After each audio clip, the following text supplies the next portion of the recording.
I want to begin with how you start the film. The camera follows Barry Keoghan's Oliver as he's walking into his university. It's peaceful with the light rays coming in. However, the opening credits, the font, and the pulsing colors you use make it feel a little bit left of center. It's like a punk rock undercurrent that eventually rises to the surface to become the mainstream. At what point in your storytelling life did your fascination steer you toward a grammar that more or less abandons or plays with traditionalism and comfort? Because how you exercise those areas was wild to watch and extremely satisfying to see with an audience. Oh, thank you so much. That's incredibly kind. Also, I'm so glad you brought up the opening credits because I haven't really had the chance to talk about them yet, and they were handmade. It's stop motion animation that Uh-huh. in India who are our graphic designers. They hand painted them. I think it was like 100 frames hand painted over the course of like 3 or 4 months, and then animated and reversed, and it was so complicated. And I think it was a really important.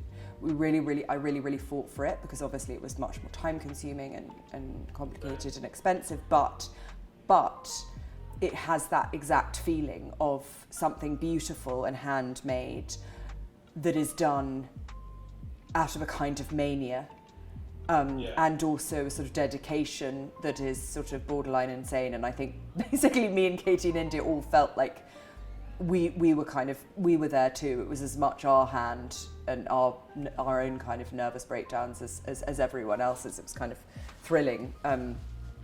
But I suppose it's just there's a kind of natural proclivity you have, right? There's a natural way that you look at the world that you don't really know where it comes from. And I suppose I was an insomniac as a child and throughout most of my teenage years. And I read a lot. And I read a lot of horror as well as everything else. And I think that the thing for me, what that gave me, and then, doing a literature degree as well, I suppose, and watching every bit of television, every bit of movies. My parents were very cool about me and my sister watching anything we wanted, pretty much, more or less. So we watched everything all the time. TV, we were, glued to the screen. And I think what that gave me was a kind of familiarity with genre and an interest in genre. And then that sort of extended to, well, if I have this relationship with these genres, if I have familiarity with these story beats, with these tropes, with these actors, then there's going to be the same for the audience. In order to make something truly uncanny, something troubling, you have to start from a point of familiarity. And so much of filmmaking for me is about using the familiar to get into something much more complicated. Right. Do you feel like any of it may stem from your appeal to examining this sense of not belonging to something? Because it's apparent in Oliver, but it's also in characters as small as the teacher toward the beginning who wants one of the students to not bring up his knowing of their parent when that teacher was in school. Like there's a story there, and it's probably him not belonging to their social circle. Totally. Absolutely. And I'm so glad that you brought that up because, again, I haven't really had the chance to talk about Reece Shearsmith's just unbelievable performance there. But that's exactly it. It's power, isn't it? Isn't it always power? When you put 2 people in a room, 3 people in a room, whatever it is, wherever that room is, it's who's got the power. What's the status game? What is everyone trying to get from the interaction? And we open that scene with that professor snobbishly dominating Oliver, making Oliver feel small for all the things that he should have done, and it's a status game. And then, of course, we give him the higher status, and then Farley comes in, of course, and immediately takes all of his power away.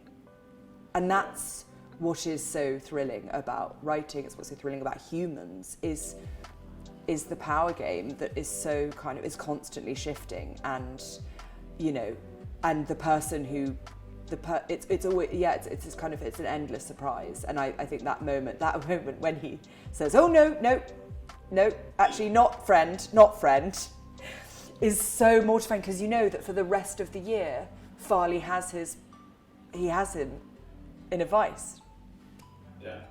Yeah.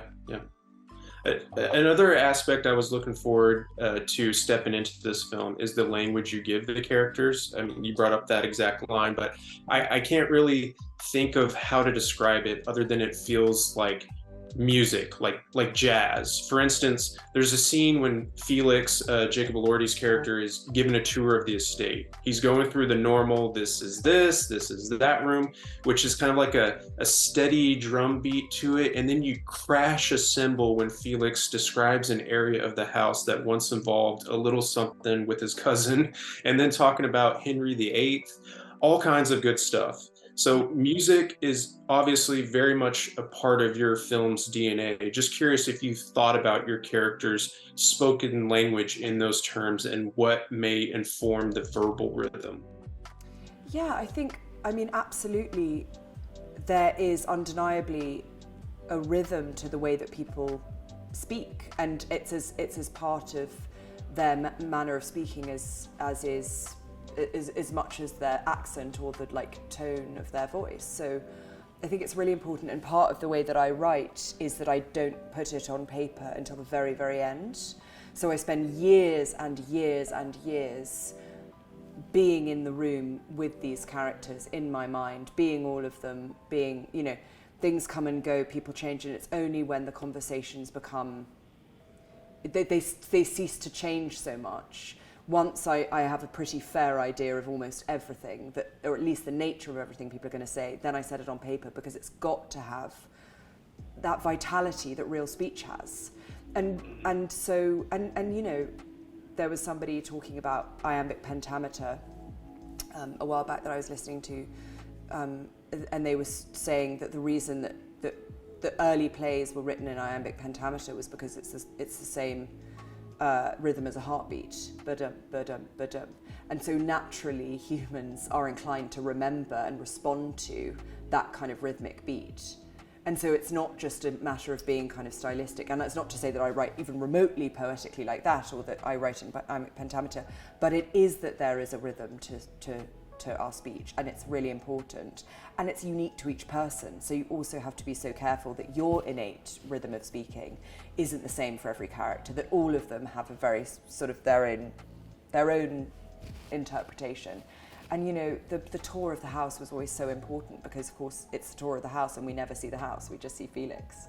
And and the idea that you would get this kind of classic house tour with all the really grubby details felt so much more kind of likely and interesting. Yeah. I know we're out of time. I have so many more things I would love to talk to you about. You're 2 for 2 with how you sonically punctuate your films. I don't want to mention what songs at the end of this, but so thank you so much for your time, and I look forward to where you go from here. Thank you so much. Thank you for all your thoughtful questions. Bye.